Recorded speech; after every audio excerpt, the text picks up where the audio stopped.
बिस्मिल्लाहिर्रहमानिर्रहीम। Hello everyone, अस्सलामु अलैकुम। मैं हूं आपका host consultant medical specialist doctor Tanveer Arshad Chaudhry. आप देख रहे हैं program health special on special TV. सुनते कानों देखती आंखों को डॉक्टर तनवीर अरशद चौधरी का सलाम मोहब्बत। जैसे कि हमारी तमाम ऑडियंस जानती है कि हमने हमेशा करंट इशू को टाइटल करने की कोशिश की है।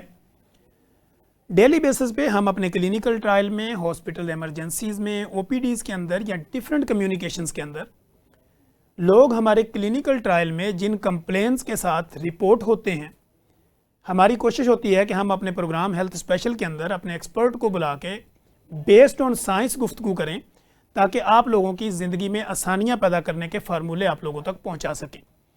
आज जिस प्रोग्राम पर हम बात करेंगे, हमारा टॉपिक होगा हेयर लॉस। बेसिकली आपके हेयर फॉल, इसी के साथ साथ आपको हेयर लॉस हो जाना, यानी आपके बालों का ख़त्म होना, टूट जाना, बाल जो है वो उनका कमज़ोर हो जाना, इस तरह के ये इश्यूज़ हमारे डेली बेसिस पे लोग आते हैं। कुछ लोग ये कहते हैं कि मेरे बाल नहाते हुए, कॉम्ब करते हुए, हेयर बुर्श जब मैं करती हूँ या करता हूँ तो मेरा वो बढ़ जाता है, मेरे बाल टूट जाते हैं, बालों में वो ताकत ही नहीं रही। डॉक्टर साहब मैं कौन सा शैम्पू लगाऊँ, डॉक्टर साहब मैं कौन सा ऑयल लगाऊँ, मैं कौन सी ऐसी डाइट करूँ कि मेरा ये जो मामला है इसको हल किया जा सके। इन सारे मौज़ूआत पर बात करने के लिए आज हमने अपने स्टूडियो में जिस most popular, most youngest, most famous, most experience शख्सियत को दावत दे रखी है।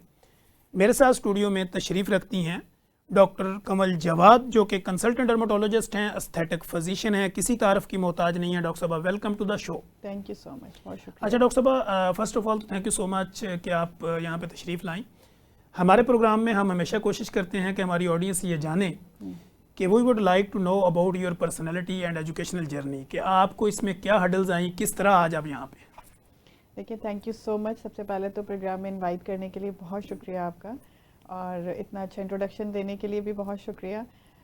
देखिए, जर्नी सबका कोई ना कोई मीनिंगफुल होता है, कोई ना कोई आपके पीछे एक स्टोरी होती है जो आपको जिस स्टेप पर, जिस जगह पर आप मौजूद हैं वहाँ तक लाने के लिए आपको तय करनी पड़ती है। मेरी जो जर्नी है वो स्टार्ट हुई सिंध से।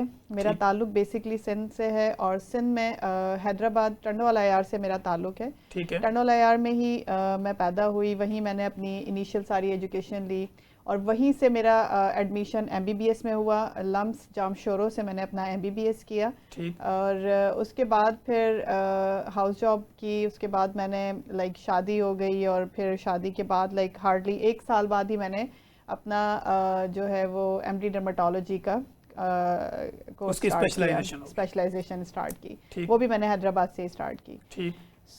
बिकॉज शादी मेरी हैदराबाद में हुई थी, बट इन बिटवीन में 2 साल के लिए मालदीव्स चली गई थी क्योंकि मेरे हस्बैंड वहाँ होते थे, और मैंने फिर वहाँ मालदीव्स में एज ए गायनी MO काम किया, एज ए मेडिकल ऑफिसर। 2 साल मेरी वहाँ पर बड़ा अच्छा एक्सपीरियंस रहा मालदीव्स के कैपिटल माले में।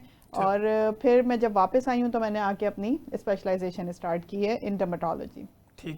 ऑल्दो कि it was a hard decision for me, because with the family, with the small kid, आपके लिए बड़ा मुश्किल होता है कि आप अपने जर्नी को, और वो भी पढ़ने वाले को, कंटिन्यू रख सकें।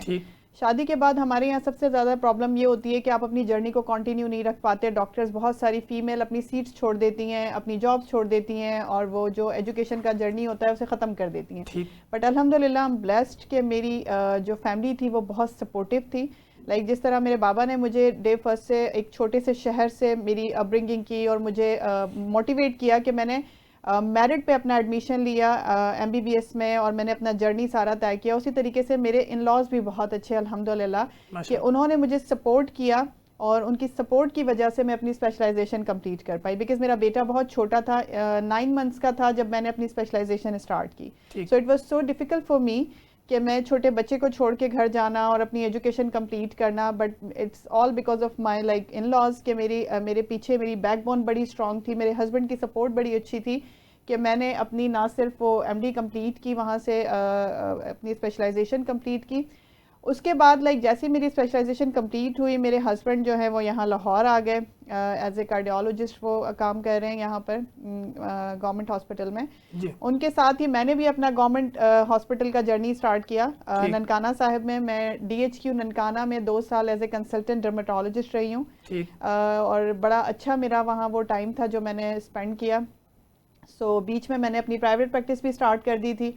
प्राइवेट प्रैक्टिस स्टार्ट करने के बाद लाइक थोड़ा सा कुछ ऐसे प्रॉब्लम्स होने लगे कि मैं घर को, प्राइवेट प्रैक्टिस को और गवर्नमेंट जॉब को एक अच्छा टाइम नहीं दे पा रही थी, तीनों के साथ इंसाफ नहीं कर पा रही थी। ठीक सो आई टुक द डिसीजन और मैंने गवर्नमेंट जॉब को खैर बात कहा, और उसके बाद मैंने अपनी प्राइवेट प्रैक्टिस पे फोकस किया। मैंने डिफरेंट क्लिनिक्स में लाहौर के लाइक एक कोने से दूसरे कोने तक मैंने अपना जर्नी रखा। लाइक मैं एज ए विजिटिंग कंसल्टेंट जाती रही दूसरी जगहों पर। ठीक मैंने Johar Town, Gulberg, Mozang, DHA phase 3, DHA phase 6 और इसके अलावा भी मल्टीपल जगहों पे मैंने अपना एज ए विजिटिंग कंसल्टेंट का जर्नी जारी रखा। ठीक देन सितंबर 2024 में मेरे हस्बैंड और मैंने डिसाइड किया कि बस अब थोड़ा सा मुझे समझ जाना चाहिए, लाइक बिकॉज बहुत भागदौड़ होती है सारे सफ़र में। मैं 0 पेशेंट के साथ लाहौर आई थी, मुझे कोई नहीं जानता था, लेकिन अल्हम्दुलिल्लाह 2018 में मैं लाहौर आई हूँ और अब 2025 है। इस सारे सफ़र में बड़ा मुझे मोहब्बत दी लाहौर के लोगों ने, बड़ा मुझे पेशेंट मिला यहाँ से। और अब जो जितना भी मेरा पेशेंट है उस टाइम से लेके आज तक अल्लाह पाक की मेहरबानी है कि उसने मेरे हाथ में शिफा दी, या लोगों को कुछ मुझ में ऐसा नज़र आया कि इतनी बड़ी जो दुनिया है लाहौर की और इतने अच्छे काबिल और सीनियर डर्मेटोलॉजिस्ट यहाँ मौजूद हैं, उनके बीच में मुझे जगह मिल सकी। सो डेफिनेटली अल्लाह पाक की मेहरबानी है और आप सब लोगों की मोहब्बत है, मेरी फैमिली की दुआएं हैं, उनकी सपोर्ट है मेरे साथ। मैं आज जहाँ भी हूँ, जहाँ भी स्टैंड करती हूँ, इसमें कोई शक नहीं है कि अल्लाह पाक के बाद मेरी फैमिली की सपोर्ट है जी कि मैं आज एज ए कंसल्टेंट डर्मेटोलॉजिस्ट अपने क्लिनिक को रन कर रही हूँ, जिसमें ना सिर्फ डर्मेटोलॉजी को एड्रेस किया जाता है उसकी सारी प्रॉब्लम्स को, बल्कि एस्थेटिक की दुनिया की भी जितनी जदीद इनोवेशंस हैं, जितनी जदीद टेक्निक्स हैं, अल्हम्दुलिल्लाह मैं सब अपने क्लिनिक पर कर रही हूँ। सो मेरे ख्याल में एक बड़ा सा इंट्रोडक्शन मैंने आपको दे दिया है। जी जी एक्सीलेंट। अच्छा डॉक्टर साहब, जैसे कि एक तो ये हो गया कि आपका ये पूरा एक पैशन भी था और पूरी आपकी एक मेहनत है और जर्नी है जिसके अंदर से बंदा गुजरता है और फिर उसका रिवॉर्ड भी मिलता है। जी अच्छा डॉक्टर साहब, आज जैसे हमारा ये टॉपिक है कि हम हेयर फॉल के ऊपर बात करते हैं, एलोपेशिया है, हेयर फॉल है, बालों का टूटना, बालों का कमज़ोर हो जाना, कुछ लोगों के बाल सिल्की हैं, कुछ कहते हैं मेरे बाल इस तरह के नहीं है। तो अल्लाह की दी हुई हर नेमत पे कोई ना कोई बंदा कहीं ना कहीं खुश नहीं है। बिल्कुल ऐसे ही है। तो मेरा सवाल ये है कि बाल कमज़ोर होने की मेन वजह क्या है? बाल कमज़ोर होने की मेन वजह हम खुद हैं, ठीक कोई दूसरी वजह नहीं है। देखें, जो बाल कमज़ोर होता है उसकी मेन, मैं क्यों कह रही हूँ हम खुद वजह है, बिकॉज आपकी अगर जीन्स में ही ये सब कुछ आ रहा है तो डेफिनेटली कॉज इंटरनल है। ठीक अगर आपकी जेनेटिक्स में हेयर फॉल है, आपकी जेनेटिक्स में बाल कम है बहुत ज़्यादा, आपकी जेनेटिक्स के अंदर बाल्डनेस अर्ली एज से स्टार्ट हो जाती है, तो आप बावजूद कोशिशों के बिना उसे एक हद तक डिले करवा सकते हैं, लेकिन अल्टीमेटली वो वही होना है जो आपकी जीन्स में लिखा हुआ है, जो आपकी जीन्स के अंदर कोड किया गया है, उससे आपको सफ़र करना पड़ेगा। सो डिफरेंट इसकी कंडीशंस होती हैं, जेनेटिक्स, हार्मोनल, उसके अलावा आपकी कुछ मेडिकेशंस ऐसी होती हैं, उसके अलावा आपका अगर स्ट्रेस लेवल बहुत ज़्यादा है, स्मोकिंग और बहुत सारी ऐसी चीज़ें हैं जो कि आपको हेयर फॉल की तरफ ले जाती हैं, जिसमें हमारी कुछ वाइटामिन्स की डेफिशिएंसीज भी शामिल हैं, यानी हमारी बॉडी की इंटरनल डेफिशिएंसीज, और इसके अलावा कुछ ऐसी मेडिकेशंस भी शामिल हैं जो हम रेगुलर बेसिस पर लेते हैं और वो कहीं ना कहीं हमारे बालों को नुकसान पहुंचाती हैं। So these are the causes जिनकी वजह से किसी भी इंसान में हेयर फॉल शुरू होता है। Apart from this, seasonal hair fall is also like a big problem, because जैसे जैसे वेदर चेंज होता है आप सफ़र करते हैं सर से पाँव तक हर चीज़ में, आपकी स्किन, आपके हेयर, आपके नेल्स, सब सफ़र करते हैं वेदर चेंजिंग के साथ, अगर आप अपना प्रॉपर ख्याल नहीं रखते। तो these are the causes for the hair fall. ये मेरा आंसर है, मेरे ख्याल में मैंने आपको दे दिया होगा। अगर फिर भी कोई क्वेश्चन आपके ध्यान में आ रहा है तो देन जस्ट मैं आपके सवाल से सवाल निकालता जाऊँगा जी प्लीज़, क्योंकि सारा दिन हम यही काम करते हैं। प्लीज़। अच्छा डॉक्टर साहब, डेली बेसिस पे मैं देखता हूँ कुछ सैकड़ों मरीजों की ओपीडी होती है, रोज़ हम उससे गुजर के आते हैं। बिल्कुल।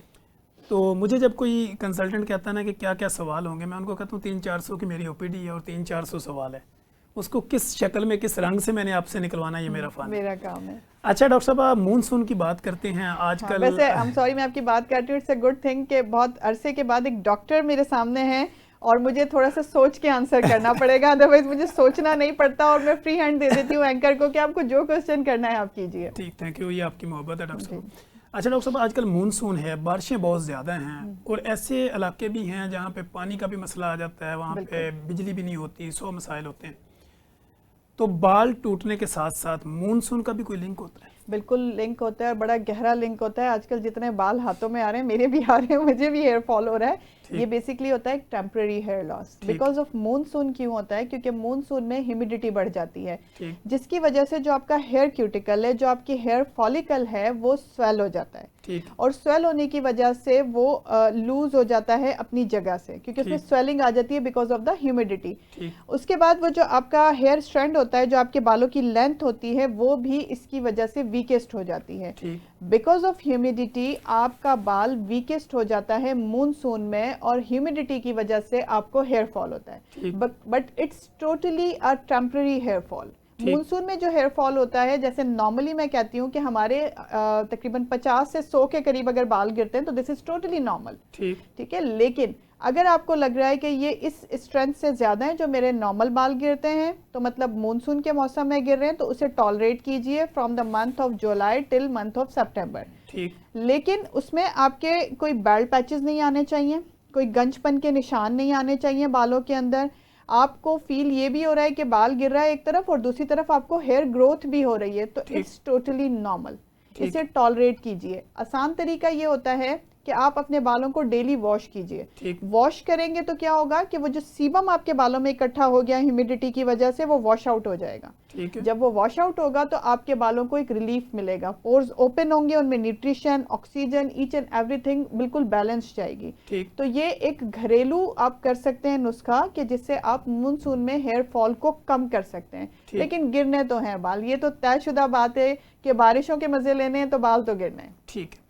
अच्छा डॉक्टर साहब, जैसे बाल गिरने की बात हुई, हम ये देखते हैं कि अगर आज से 25-30 साल पीछे चले जाएं तो जो पुरानी बीबियां होती थी या पुराने जो लोग थे, वो दही का यूज़ करते थे, या कोई नहाने से पहले सरसों का ऑयल या डिफरेंट किस्म के ऑयल का मसाज करते थे और उसके बाद नहाते थे। बिल्कुल। क्या ये चीज़ें करने से भी बालों को किसी न किसी तरह की प्रोटेक्शन दी जा सकती है? अब आप जो है ना वो अपनी ऑडियंस के फेवरेट टॉपिक की तरफ आ रहे हैं कि घरेलू टोटके क्या होने चाहिए बालों को गिरने से बचाने के लिए। ओके, सो ईजी भी यही रहता है मेरे ख्याल में। हर बंदा नहीं अफोर्ड कर सकता डर्मेटोलॉजिस्ट की फीस को, हर बंदा नहीं आ सकता, एक्सेस नहीं होती। घर में रह के हम क्या कर सकते हैं? जो हमारी अम्माओं के ज़माने के टोटके थे ना, वो बेस्ट थे ऑनेस्टली स्पीकिंग। बट उनके बाल भी देखिए हमारे मुकाबले में बहुत अच्छे थे, लेकिन उसकी और भी बहुत सारी रीज़न थी कि ना सिर्फ वो टोटके वर्क करते थे, बल्कि आपको खाने के लिए जो डाइट मिलती थी वो प्रॉपर होती थी, नंबर 1। नंबर 2, इतने सारे शैम्पूज के हमें बाकायदा वो स्टैंड में देखना पड़ता है कि हमारे बालों के लिए कौन सा सुइटेबल है, 1 घंटा लगाते हैं हम उसकी सिलेक्शन के लिए। नंबर 3, इतनी केमिकल प्रोसेसिंग नहीं थी, इतना ज़्यादा ये जो आजकल हम बालों को करवाते हैं कि हमने बालों में डाई करवाना है, हमने बालों को एक्सटेंसो करवाना है, कैराटिन करवाना है, बला बला बला बहुत सारी चीज़ें। सो ये सब कुछ नहीं था, बाल बचे रहते थे केमिकल से। मेहंदी बेस्ट हमारा डाई होता था, वो इसलिए उनके बाल हमसे ज़्यादा अच्छे हैं, आज भी अच्छे हैं, महफूज रहते थे। अब ये चीज़ें क्योंकि बढ़ गई हैं, तो घर में रह के हम क्या कर सकते हैं? हर घर में ऑलमोस्ट मैंने देखा है कि मोस्टली लोगों ने एलोवेरा लगाया हुआ है। सो एलोवेरा को आप यूज़ कर सकते हैं।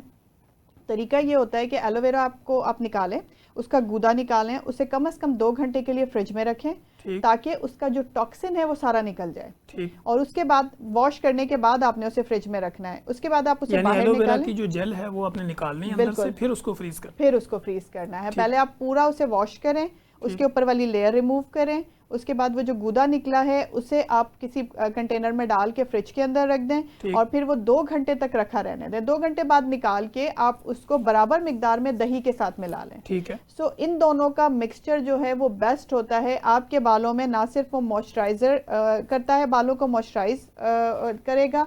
नंबर 2, वो आपके बालों की स्ट्रेंथ को बहुत मजबूत करेगा। नंबर 3, वो आपके बालों की ग्रोथ में इजाफा करेगा।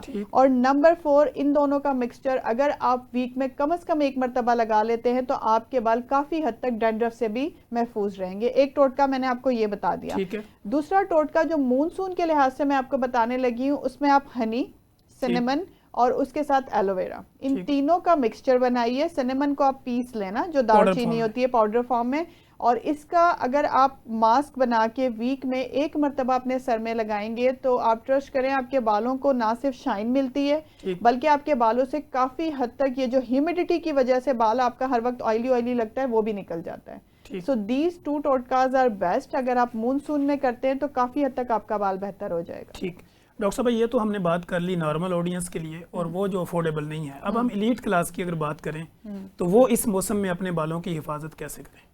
It's best for you to see your dermatologist is the best answer from my side because आपके बाल अगर गिर रहे हैं, नॉर्मल से ज़्यादा गिर रहे हैं, आपको लग रहा है कि ये मूनसून का हेयर फॉल नहीं है, इट्स समथिंग एल्स, बहुत पैची हो रहा है आपका स्कैल्प, इतने इतने बाल हाथों में आ रहे हैं, इंस्टेड ऑफ विटामिन आप सबसे पहले घर बैठे ये देखेंगे कि आपने कुछ लैब्स करवानी है। ठीक। उसमें नंबर 1 आपने विटामिन डी, नंबर 2 आपका सीरम फेरेटिन यानी कि आयरन का लेवल, नंबर 3 आपकी ब्लड सीबीसी और नंबर 4 आपका विटामिन B12। सो ये 4 चीज़ें ऐसी हैं जो मेरे पास आने से पहले आपने ज़रूर करवानी है।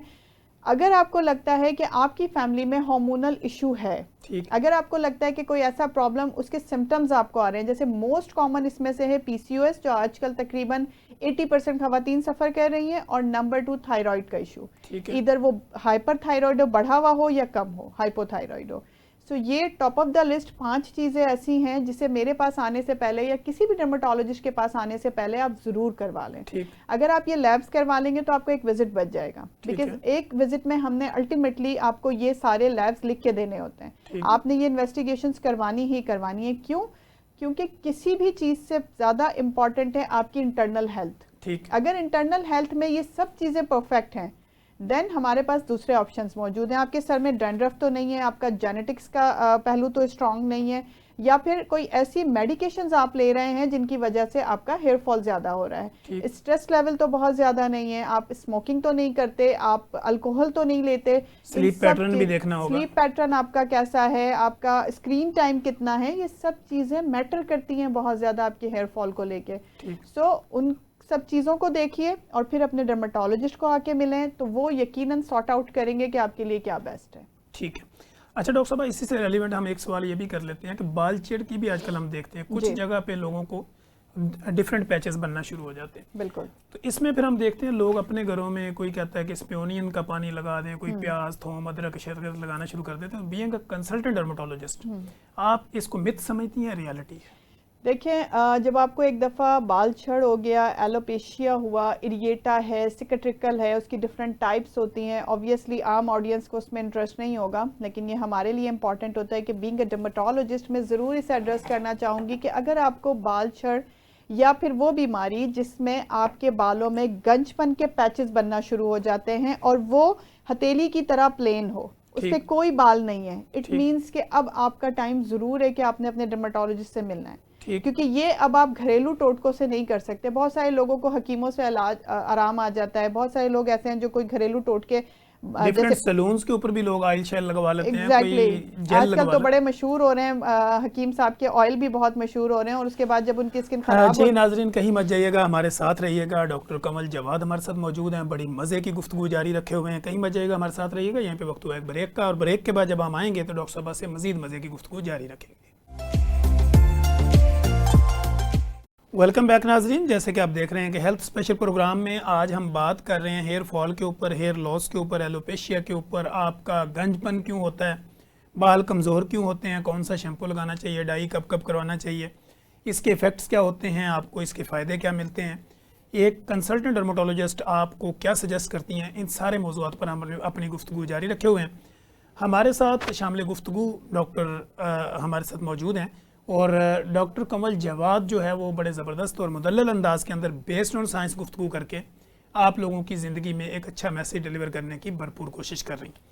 अच्छा डॉक्टर साहब, जैसे ब्रेक से पहले हम बात कर रहे थे कि जी जैसे आपने बता दिया कि बाल कहीं से बिल्कुल साफ़ हो गए, तो अब उसका अगला हल क्या है? देखिए उसके लिए बेहतर यही है कि सबसे पहले आप ये देखें उसका कॉज क्या है, क्योंकि ठीक ये जितना भी एलोपेशिया होता है इसमें आपकी इम्यूनिटी इम्प्रेस्ड होती है बहुत ज़्यादा। ठीक। अगर आपकी इम्यूनिटी कॉम्प्रोमाइज्ड है, आपकी इम्यूनिटी का कोई इशू है, तो इम्यूनिटी मीन डेफिनेटली के आपका दिफाई निज़ाम, कुव्वत मुदाफ़ती मुदाफ़त। सिस्टम, बिल्कुल ठीक। हमारी बॉडी का जो कुव्वत मुदाफ़ी सिस्टम होता है, मुदाफ़ती सिस्टम होता है, जो फाइटिंग सिस्टम होता है बॉडी का, ठीक। अगर वो वीक होना शुरू हो जाए तो ये जो बाल छड़ की बीमारी है ये उसमें से वन ऑफ द कॉज होती है। ठीक। आपको अगर डायबिटीज़ है, इसको डॉक्टर साहब ऑटो इम्यून डिजीज भी कह सकते हैं? बिल्कुल कह सकते हैं ऑटो इम्यून डिजीज, बिकॉज इसमें ऑटो इम्यून डिजीज का मतलब होता है कि आपकी अपनी बॉडी का सेल खुद आपके नॉर्मल सेल्स को किल करना शुरू कर दे, ठीक। उनके ही अगेंस्ट खड़ा हो जाए। ठीक। तो इट मींस कि ऑटो अपनी फौज इम्यूनिटी अपने ही खिलाफ। अपने ही खिलाफ हो जाए, ठीक। तो ये बड़ा सानेहा होता है। ठीक है। और मुझे यकीन है मैं उर्दू अच्छी बोल रही हूँ, ठीक। तो वो बहुत मुश्किल हो जाता है आप लोगों के लिए कि वो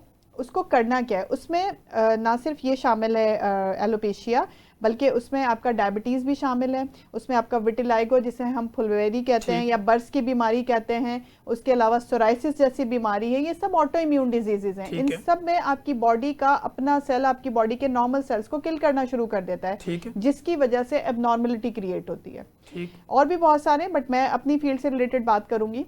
तो अब करना क्या है इसका, इसमें सबसे पहले ज़रूरी ये होता है कि टोटके तो आप करके ही आएंगे, वो तो मुझे पूरा यकीन है कि टोटके किए बगैर तो मेरे पास या किसी भी डर्मेटोलॉजिस्ट के पास आपने पहुंचना नहीं है। सो आपको ये प्रॉब्लम अगर स्टार्ट हो गई है तो आपने अपने डर्मेटोलॉजिस्ट को जाके दिखाना है। वो आपके कुछ लैब टेस्ट करवाएंगे सबसे पहले, दूसरे नंबर पे वो उसका ट्रीटमेंट स्टार्ट करेंगे। सारे के सारे ये जो बाल छड़ होते हैं बिल्कुल ऐसे नहीं होते कि जिनका इलाज मुमकिन ना हो। 90% करेक्शन हो जाती है अल्हम्दुलिल्लाह। मैंने अपने हाथों से की है। मैंने टोटल बाल्डनेस में भी पूरा आपका स्कैल्प बाल्ड हुआ हुआ हो, पैच कहीं बाल है, आपकी आईब्रोज गई हुई हैं, पूरी बेयर्ड एरिया पे बाल नहीं है, अल्हम्दुलिल्लाह। मैंने ननकाना में ऐसे पेशेंट ट्रीट किए हैं जिनके बाल तकरीबन इस तरह से एम्प्टी पूरा मेरे पास आए हैं और 90% करेक्शन हो गई है उनकी। सो ट्रीटमेंट पॉसिबल है अगर आप सही टाइम पे सही डॉक्टर को जाके मिलेंगे तो बिल्कुल ट्रीटमेंट पॉसिबल है। लेकिन इसके लिए बहुत ज़रूरी है कि आपकी अपनी बॉडी का जो फाइटिंग सिस्टम है वो स्ट्रांग हो। ठीक हो। तो आपने अल्टीमेटली इसके लिए ना टोटको के बाद मेरे पास सजेशन आपके लिए यही है कि इमीडिएटली जितना जल्दी पॉसिबल हो सके अपने डॉक्टर को, कंसल्टेंट डर्मेटोलॉजिस्ट को दिखाएं। ठीक है। अच्छा डॉक्टर साहब, जैसे कि डाई हम देखते हैं डिफरेंट तरह पे लोग जो है वो हर फैशन और फिर हर पार्टी के लिहाज अलग किस्म का डाई करते हैं। जी बिल्कुल। कोई ब्राउन लगाता है, कोई डिफरेंट कलर्स लगाता है, जिनके पास ये सहूलतें नहीं होती वो नीली पीली मेहंदियाँ लगाते हैं। तो क्या इनका भी कोई बालों के ऊपर असर होता है? डेफिनेटली होता है। उसका रीज़न ये है कि केमिकल्स हैं ये, और जितने भी केमिकल्स होते हैं वो सर से पाँव तक बॉडी के किसी भी हिस्से पर आप लगाते हैं, अगर उनकी क्वालिटी अच्छी नहीं है, अगर उनकी क्वांटिटी प्रॉपर नहीं है, अगर उनका इंग्रेडिएंट ऐसा नहीं है जो आपके लिए सूटेबल है, तो डेफिनेटली वो आपके लिए नुकसानदार साबित होते हैं। सो किसी भी किस्म की डाई जो कि मजबूरी बन जाए, दैट इज़ फाइन। लाइक अगर आपको अर्ली ग्रेइंग स्टार्ट हो गई है बालों में, बाल सफ़ेद होना शुरू हो गए हैं, बालों का कलर ऐसा हो गया है कि अब आपको अल्टीमेटली हर इवेंट से पहले डाई करना पड़ता है, तो देखिए डाई करें आप। एक क्योंकि आजकल तो हर आपको सूट के साथ भी वो बाल मिलाने पड़ते हैं। वो फिर हम एक्सटेंशंस ले लेते हैं वो कोई प्रॉब्लम नहीं है। हमारे पास बहुत सारे ऑप्शंस हैं, लाइक मेल्स के पास भी अब तो ऑप्शन आ गए हैं, वो भी एक्सटेंशन यूज़ कर लेते हैं। सो वो देखिए फैशन के लिए तो बहुत अच्छी अच्छी एक्सटेंशंस अवेलेबल हैं, आप वो एक्सटेंशन यूज़ करें, क्यों अपने बालों के साथ जुल्म करते हैं। तो आसान हल ये होता है कि अगर आपकी मजबूरी है ग्रेइंग ऑफ हेयर, यानी कि सफ़ेद होने की वजह से आप अपने बालों को डाई करें, दैट इज़ फाइन। वो क्योंकि आपने कभी कभी करना है, जब आपकी रूट्स हो रही हैं आप रूट टचिंग करवा लें, और वो भी एक अच्छी क्वालिटी वाली करवाएं। उसमें आप अगर जितना लोकल की तरफ जाएंगे कि 15 मिनट में बाल काले हो गए और फला हो गया और फला शैम्पू से बाल काले हो गए, ये दिस एंड दैट ब्ला ब्ला ब्ला, तो आप अगर इनकी तरफ जाएंगे तो डेफिनेटली वो नुकसानदा होगा। नुकसानदा आपके लिए क्वालिटेड डाई भी होगी, बट उतनी नहीं होगी जितना आप लो क्वालिटी की कोई चीज़ यूज़ कर रहे हैं वो आपके लिए नुकसानदा होगी। तो हेयर डाई के लिए मेरे पास आंसर यही है कि नुकसानदा होती हैं, बट समहाउ अभी के लिए वो मजबूरी बन चुकी है। ठीक है। अच्छा डॉक्टर साहब, सिंध से जो लोग हमें सुन रहे होंगे, अगर उनको हम उस जुबान में मैसेज देना चाहें तो वो क्या होगा? सिंध में आप चाहते हैं मैं सिंधी बोलूं? देखिए सिंधी बहुत अच्छी ज़बान है, इट्स अ वेरी गुड। और सिंधी लोगों के लिए मेरा मैसेज यही है कि आऊँ तव्हांजी धी आहियां, न्याणी आहियां। तव्हांजी धी न्याणी हिन वक़्तु पाकिस्तान जे एक वॾे शहर लाहौर में आहियां, ऐं तव्हांजी दुआएं आहियां कि मां हिते आहियां, मुंहिंजे लाइ बि तव्हां दुआ घुरायो। ऐं दैट्स इट आई थिंक। उनको अगर बालों की हिफाजत पे हम मैसेज दें तो सिंधी में कैसे दें? इट्स लाइक बहुत बड़ा हो जाएगा, इतनी अच्छी सिंधी मुझे नहीं आती। तव्हां पंहिंजे वारनि जो ख्याल कयो, ठीकु आहे, तव्हां पंहिंजे वारनि खे प्रॉपर वॉश कयो, रोज़ाना वॉश कयो, ऐं जो तव्हांजे वार आहिनि उनके हुनजी लाइ खुराक भी तव्हांखे सुठी वठणी पवंदी। शुक्रिया। अच्छा डॉक्टर साहब, हम देखते हैं पीआरपी का आजकल लोग जो ना जब बाल उनके गिर रहे होते हैं, या हमारे पास जब क्लिनिकल ट्रायल में बिजनेसमैन आता है तो वो कहता है डॉक्टर साहब मैं पीआरपी करवाऊं, कब करवाऊं, कितनी करवाऊं तो मुझे फ़ायदा होगा, तो इसके ऊपर ज़रा रोशनी डालिए। देखिए पीआरपी बेसिकली एक बहुत अच्छी ट्रीटमेंट है। मैं उसे कहती हूँ, मेरी टर्मिनोलॉजी में या मैं अपनी ज़बान में पेशेंट्स को ऐसे गाइड करती हूँ कि हेयर ट्रांसप्लांट से पहले एक हमारा ट्रायल होता है ये, और बहुत अच्छा ट्रायल होता है। बहुत सारे लोग इससे बड़ा अच्छा रिकवर कर जाते हैं कि ना सिर्फ उनका हेयर फॉल स्टॉप हो जाता है बल्कि उनकी हेयर ग्रोथ भी स्टार्ट हो जाती है। आपको पता है कि अल्लाह ताला ने हमारे ब्लड में 9 ग्रोथ फैक्टर्स रखे हैं, राइट, और वो 9 ग्रोथ फैक्टर्स का काम होता है कि वो बॉडी में जिस भी जगह पे होते हैं वहां पर वो हीलिंग स्टार्ट करते हैं, ग्रोथ करवाते हैं।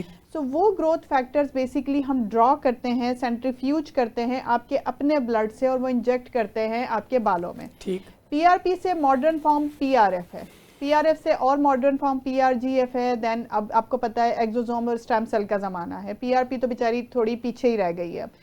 सो इसके जो प्रोसीजर है, ऑल्दो कि ये अभी भी उतना ही यूज़फुल है, आप बिल्कुल करवा सकते हैं। उसके लिए ज़रूरी ये है कि इंटरनली आपकी बॉडी की हेल्थ स्ट्रांग हो, आपका आयरन लेवल, ब्लड लेवल सब कंप्लीट होना चाहिए, वाइटामिन कंप्लीट होने चाहिए, क्योंकि आप ही के ब्लड से तो हमने वो प्लाज्मा बनाना है। अगर आपका अपना ब्लड हेल्दी नहीं है तो वो यूजलेस है plasma, right.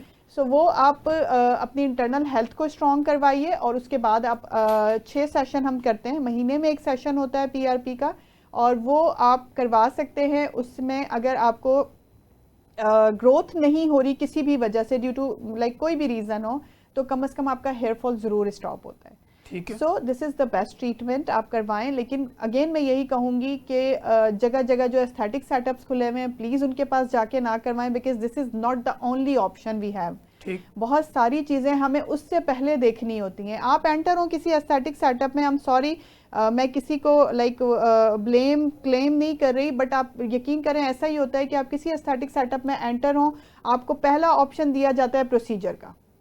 What ever the reason, what ever the cause, वो कभी कोई लैब्स नहीं करवाना चाहते, वो जस्ट आपको कहते हैं आई जी आप अपने इतने प्रोसीजर बाय कर लें तो हम आपको इस चीज़ से निजात डिस्काउंट भी दे देंगे और डिफरेंट किस्म के ऑफर्स भी दे देंगे। सो प्लीज़ प्लीज़ प्लीज़ बालों के साथ, स्किन के साथ, अपनी पूरी बॉडी हेल्थ के साथ कम से कम कॉम्प्रोमाइज़ मत करें, इसलिए कि हम महंगे हैं वो सस्ते हैं, फिर बाद में आपको इन्हीं महंगों के पास डबल पैसे लगाने के लिए आना पड़ता है। तो बेहतर यही है कि प्रॉपर डर्मेटोलॉजिस्ट के पास जाएं। आजकल गवर्नमेंट हॉस्पिटल्स में बड़ी अच्छी फैसिलिटी है, सारे कंसल्टेंट्स बैठे हुए हैं। आप पहले सॉर्ट आउट करें कि व्हाट इज द रीजन, क्या आपके लिए ये पीआरपी पीआरएफ सुइटेबल है भी कि नहीं है। हर एक के लिए पीआरपी पीआरएफ सुइटेबल नहीं होती, सो कॉज जानना जरूरी है आपको। ठीक है। अच्छा डॉक्टर साहब, जैसे कि हम बात करें आज के मौसम में, अगर मानसून की बात करें तो हमारे यहाँ लोग ये कहते भी हैं, और आज भी लोगों का ये माइंड सेट होता है कि जी अगर कोई बच्चा है तो उसकी टिंड बार बार कराएं तो बाल मजबूत होते हैं। क्या ये कोई मिथ है? ये मेडिकल बेस पे भी कुछ कोई मेडिकल बेस नहीं है इसका, आपको भी पता है, आप खुद जानते हैं बीइंग अ डॉक्टर कि ये एक मिथ ही है। नहीं, मैं आपके सामने कुछ नहीं जानता, मैं आपसे पूछना चाहता हूँ। नहीं, ऐसा कुछ नहीं, आप जानते सब कुछ है, लेकिन ये कि मैं आपको इसको मैं इंडोर्स कर देती हूँ कि ऐसा कुछ भी नहीं है। आप बार बार टिंट करवाने से कोई फर्क नहीं पड़ता, बेचारे के साथ जुल्म ना करें आप, बट ये कि फिर भी ट्रिमिंग करवा लेनी चाहिए। उसका रीज़न ये होता है ट्रिमिंग करवाने से कि अगर वो बाल आपका जो एंड पे पहुंच के हेल्दी नहीं आ रहा है, अगर आप उसकी ट्रिमिंग करवाते हैं, कट डाउन करवाते हैं, गर्मी में भले करवाएं, गर्मी से निजात हासिल करने के लिए, लेकिन बार बार टिंट करवाने की वजह से, बार बार गंजा होने की वजह से आपके बाल मजीद स्ट्रांग नहीं होंगे। This is totally a myth. ठीक। अच्छा डॉक्टर साहब, हम चूँकि आजकल एआई का दौर है, आईटी का दौर है, हम देखते हैं कि डिफरेंट किस्म के ऑयल्स, फकियाँ, फिर डिफरेंट किस्म के माजून के तौर पे लोग ये कहते हैं कि हम आपका गंजापन ख़त्म कर देंगे। तो बीइंग अ कंसल्टेंट डर्मेटोलॉजिस्ट और एस्थेटिक फिजिशियन, आप क्या समझती हैं, क्या किसी ऑयल से जो है वो बाल रिकवर हो सकते हैं? स्ट्रांगली कंडेम, बिकॉज मेरे ख्याल में देखिए, मैं अगेन मेरा एक ही चीज़ पे फोकस है, आप जब तक कॉज को नहीं सॉर्ट आउट करेंगे ना, कोई ऑयल भी आपकी हेल्प नहीं कर सकता। कोई भी मैजिक बाबा, हकीम बाबा आपके लिए यूजफुल साबित नहीं हो सकता अनटिल अनलेस कि आपका कॉज ना पता हो। ठीक है।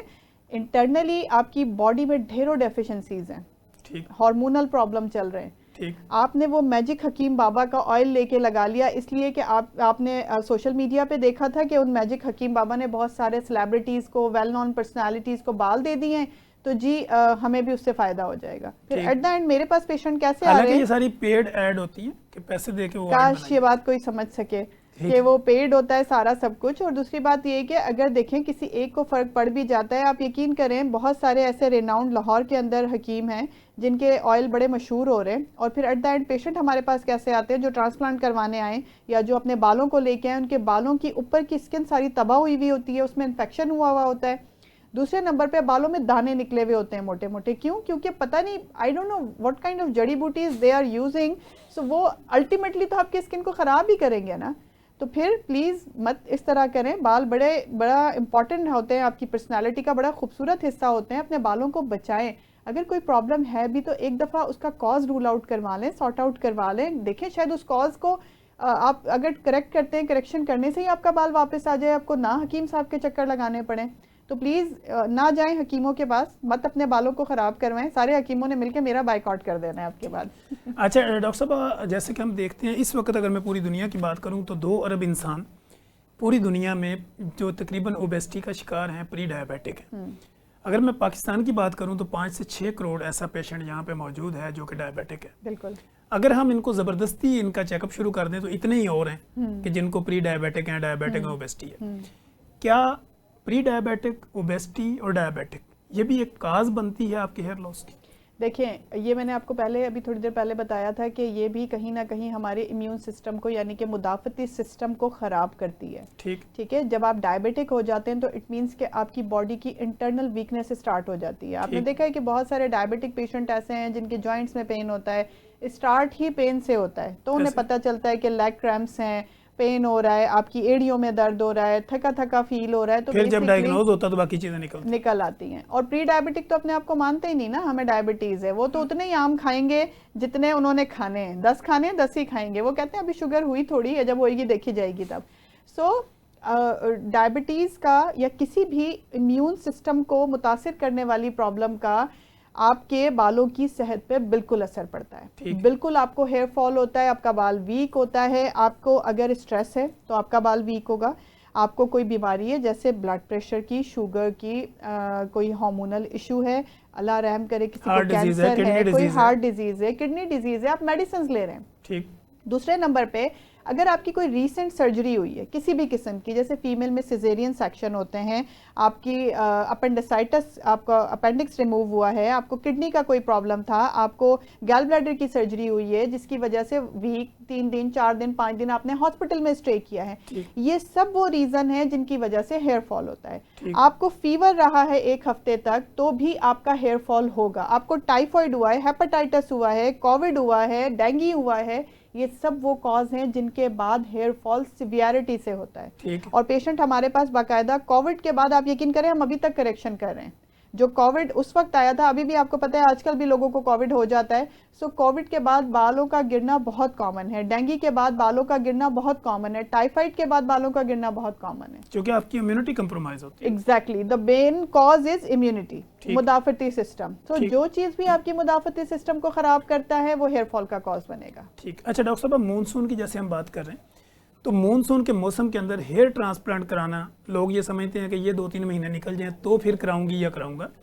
तो being a consultant dermatologist, hair specialist and aesthetic physician, आप उनको क्या रिकमेंड करते हैं? देखिए, हेयर, ये जो मौसम होता है मानसून का, इसमें क्या होता है क्योंकि ह्यूमिडिटी बढ़ जाती है। अगर तो आप 1 हफ्ता रेस्ट कर सकते हैं प्रॉपर्ली, एसी में लेट के आपने अच्छा रेस्ट ले लेना है, आप 1 वीक की छुट्टी ले लेंगे अपनी जॉब से तो आप बिल्कुल ट्रांसप्लांट करवा सकते हैं। बिकॉज 1 वीक में आपका जो हेयर है उसको की जो रूट्स हमने लगाई हैं वो स्ट्रांग हो जाती हैं। ठीक है, सही है, वो अपनी जगह पकड़ लेती हैं, तो वो आप करवा सकते हैं, कोई प्रॉब्लम नहीं है। बट आपको पता है कि आपको चौथे 5वें दिन ही अपनी जॉब पे जाना है और वहाँ पर पसीना आएगा, ह्यूमिड इन्वायरमेंट में रहना है, बारिशों में बाहर निकल के भी जाना है, तो बेहतर है ये 2-3 महीने निकाल लें। लेकिन अगर आप रेस्ट कर सकते हैं, अवॉइड कर सकते हैं पसीने ह्यूमिडिटी से, तो फिर आप हेयर ट्रांसप्लांट करवा लें, कोई ममानियत नहीं है। मेडिकल फील्ड में बीइंग अ डर्मेटोलॉजिस्ट मेरी तरफ से कोई रेस्ट्रिक्शन नहीं है, आप इस मौसम में भी करवा सकते हैं हेयर ट्रांसप्लांट, कोई प्रॉब्लम नहीं है। ठीक है।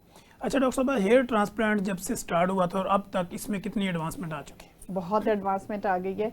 आपको पता है उस वक्त आज भी खैर वो लोग यूज़ करते हैं, काफ़ी लोग ऐसे हैं जो आज भी स्ट्रिप मेथड को यूज़ करते हैं, पूरी पूरी हेयर की आपकी एक स्ट्रिप पीछे से निकाल लेते हैं आपकी स्किन की, और उसमें जो हेयर होता है वो फॉलिकल, यानी आपको पता है कि 2 तरह के हेयर ट्रांसप्लांट होते हैं, FUE और FUT, जिसमें हम एक में एक एक बाल निकाल के आपको ट्रांसप्लांट करते हैं, और एक मेथड होता है जिसमें आप पूरी स्ट्रिप निकाल लेते हैं। 2 तो यही रिनाउंड मेथड्स हैं जिनसे लोग वाकिफ हैं। उसके अलावा देखिए रोबोटिक सर्जरी आ चुकी है, उसके अलावा सफायर टेक्निक आ चुकी है, DHT टेक्निक मतलब मल्टीपल टेक्निक्स हैं जो लोग ना सिर्फ पाकिस्तान में बल्कि पाकिस्तान से बाहर जाके खासतौर पर टर्की से करवा रहे हैं। सो टेक्निक में एडवांसमेंट आपको पता है वक्त के साथ बहुत आई है। पहले कोई इक्का दुक्का बंदा अपना हेयर ट्रांसप्लांट करवाता था, लेकिन अब जो हेयर ट्रांसप्लांट की कंसल्टेशन लेने हमारे पास आता है उसके पास हमसे ज़्यादा नॉलेज होती है कि आप ये टेक्निक करते हैं, ये टेक्निक करते हैं, ये टेक्निक करते हैं। लाइक उन्हें टेक्निक्स का भी पता होता है, कितनी देर लगाते हैं, कैसे करते हैं, कौन सा बाल लेते हैं, कैसे करते हैं। सो एडवांसमेंट बहुत आ चुकी है, और फिर भी उन सब में मेरे हिसाब से मैं जो उसको करती हूँ, मैं यूनिट एक्सट्रैक्शन को प्रेफर करती हूँ हेयर ट्रांसप्लांट के लिए, यानी कि आपका एक एक बाल निकाल के बिकॉज उससे बेस्ट क्यों नहीं होता, आपकी हेयर रूट वायबल रहती है, उसमें आपका हेयर उसमें सिक्योर रहता है, और आपको पता होता है कि आपने कितने बाल एक्सट्रैक्ट किए हैं, कितने बाल इंजेक्ट करवाएं। अच्छा डॉक्टर साहब, जब भी कोई बंदा आपके पास हेयर ट्रांसप्लांट के लिए आता है तो उसका पहला ये सवाल होता है कि डॉक्टर साहब आप मुझे कितने लगाएंगे, 3000, 5000, 10,000, 2000, 1000। तो लोगों को इस पे हम किस तरह मोटिवेट कर सकते हैं कि ये डॉक्टर डिसाइड करेगा कि आपके एरिया के ऊपर कितना जो है वो लगाना चाहिए? देखें, ये क्वेश्चन होता है, मैं कोशिश करती हूँ ड्यूरिंग कंसल्टेशन मैं उन्हें ये काउंसलिंग अच्छे से कर दूँ कि देखें जो बाल आपका जितना निकाल सकते हैं उसका एक स्पेसिफिक एरिया होता है। आपकी ये फरमाइश के यहाँ से बाल निकालने, यहाँ मेरे बड़े थिक है निकालने, हम पूरी नहीं कर सकते। रीज़न ये है कि एनाटॉमिकली हमने बॉडी को देखना, हमने आपका जो डोनर एरिया है उसे चेक करना है, क्योंकि एक स्पेसिफिक एरिया आपके बालों का होता है जहाँ से हेयर सारी ज़िंदगी रहता है। आपने भी देखा होगा कि जो लोग पूरा बाल्ड हो जाते हैं उनका ये एक स्पेसिफिक पीछे वाला एरिया सारी जिंदगी रहता है, बेशक एक छोटा सा पैच ही क्यों ना रह जाए। सो वो बाल आपका स्ट्रांग होता है, वो बाल आप हमें पता है कि ये बाल हमने जब निकालना है, निकाल के फ्रंट पे लगाना है तो ये स्टे करेगा। सो प्लीज़ इसको हम तक ही रहने दें, अपने डॉक्टर तक, अपने सर्जन तक ही रहने दें कि वो डिसाइड करें कि कितना डोनर एरिया है और उसमें कितनी थिकनेस के साथ आपको कवर कर सकते हैं, और कितना एरिया आपका फर्स्ट सेशन में कवर होगा, आपको सेकंड की रिक्वायरमेंट है, आपको थर्ड की रिक्वायरमेंट है, ये आपका कंसल्टेंट आपको देख के बताएगा। वो इसलिए नहीं कर रहा कि आपने साल बाद आके उसी से ट्रांसप्लांट करवाना है, पता नहीं उसने रहना ही नहीं रहना, आपने रहना ही नहीं रहना, वो आपको आपके फ़ायदे के लिए ये बात बता रहा है। ठीक, thank you so much doctor Kamal Jawad. आपने बड़े ज़बरदस्त अंदाज में बेस्ड ऑन साइंस गुफ्तगू करके हमारे नाजरीन की ज़िंदगी में आसानियाँ पैदा करने की भरपूर कोशिश की। थैंक यू डॉक्टर साहब, हमारे पास आखिरी 1.5 मिनट है जिसमें जो लोग हमें सुनेंगे कभी भी ज़िंदगी में किसी भी जगह पे, वो लोग आपसे कांटेक्ट कैसे करें, आप प्रैक्टिस कहाँ कहाँ करती हैं, डॉक्टर कमल जवाद का पब्लिक के नाम क्या पैगाम?